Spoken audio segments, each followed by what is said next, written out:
Hello guys, welcome to the channel. It's Rift here, and in this video we're going to go over how Fursonas change who you are and why that matters. Now we're going to go over why this is weird for some people and why it shouldn't be. We are going to go over certain species, colors, personalities, and how they influence things, what the Fursona really is, because it's not an animal or a drawing or a character. It's a whole freaking ecosystem condensed into a character and its identity. I'm going to explain this further along the way, and we're going to look at the psychology part of the furry fandom, projection, confidence, playfulness, strength, softness, personality, things like that. Another thing we'll touch upon is distance, because it's easier to be honest when it's not directly you, it's another character. So we're going to take a look at how psychologically that works as well. And we're going to take a look at the furry fandom tribe and why it comes with the side of reinforcement that makes us fall deep into the rabbit hole. This is why it feels so powerful, and this is what this video is about. Now, before we begin about the weird part, if people tell you that you're weird for being a furry, then ask, are those people who say you are weird, weirdly not creators themselves? Did they ever create something worth looking at? Because I found that personas, people who are furries often are creative. They create a lot of stuff, and they are more creators than consumers. Sorry if I sometimes seem to be grasping at words, but I'm not a native speaker. You may tell that from my accent. Now, people think being a furry is about costumes when it's not. That's the visible part. The animals are the visible part. But what does keep people in the furry fandom? That this is something much deeper. And at some point, you're going to walk the road and say, why does this feel so personal? Why does this furry fandom road feel so part of my life path? Well, this isn't really about animals, it's about identity. And you start small. I have published a short on this. You basically see a piece of art or whatever, and your first reaction is usually, okay, this is kind of weird, but I kind of like this. And then the curiosity kicks in, you scroll more, you see more characters, and then you think, if I had one of these, what would mine look like? And that's when it clicks. It's subtle, but you start saving images, you notice patterns, certain species call more to you, certain colors, certain personalities, and then you start imagining yourself as one of those characters, and you start visualizing what can be. And it's not random, it's a way that feels accurate. And you start to think, wait, this says something about me. And then you become curious, but this is the moment where it all becomes personal. And then you think that, well, a Fursona is just a character, but it's not. It's way more specific. It's a version of you that you're allowed to fully control. In life, you oftentimes cannot control circumstances, the way you were born, if your gender, the way you're perceived. You can't control any of that. The game of real life lacks player agency, let's say.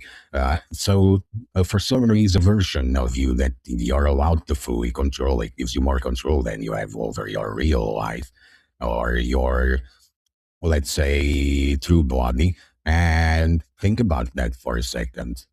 Your identity is shaped by expectations, environment, people, but the persona is total freedom.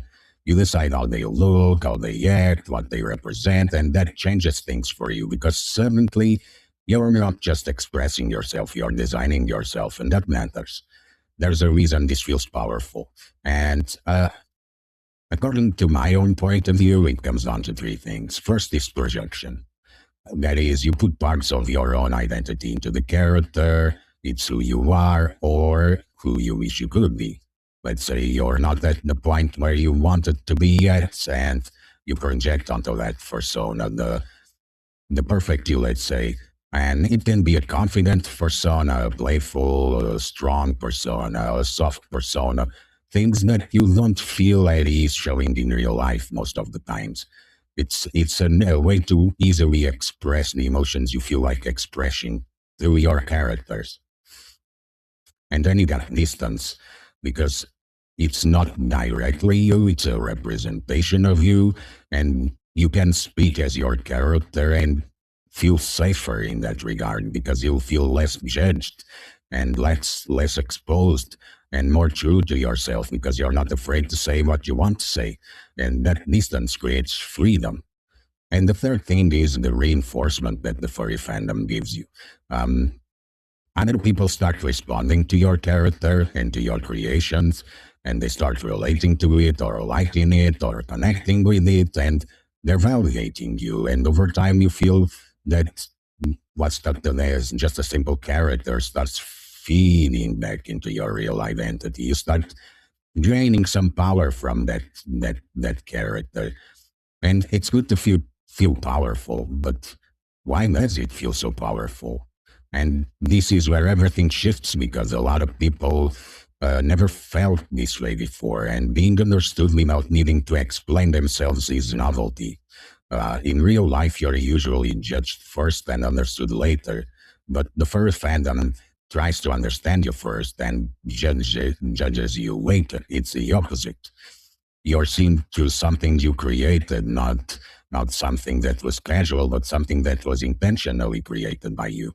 And people respond to that version of you. And for many, that feeling is addictive. It's the best possible feeling, and that's why people say they stay.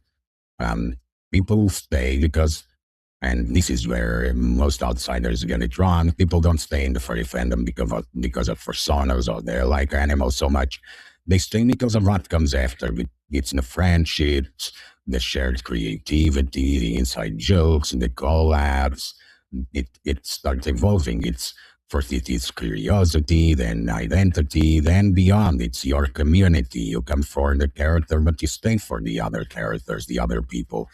Um, and unfortunately, the fire fandom is still way misunderstood, and there are a lot of misconceptions about being a furry is just a phase. No, it changes over time, but it doesn't just disappear because you're 1 or 10 or 20 years old.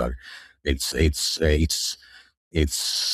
well, people say it's a form of escapism, but not really. It's more like structured self-expression. It's weird, maybe, but so is any form of identity exploration that people don't understand yet.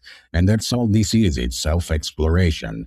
And it's weird because people don't explore themselves that much and they don't quite understand this form of exploration on the level they understand others.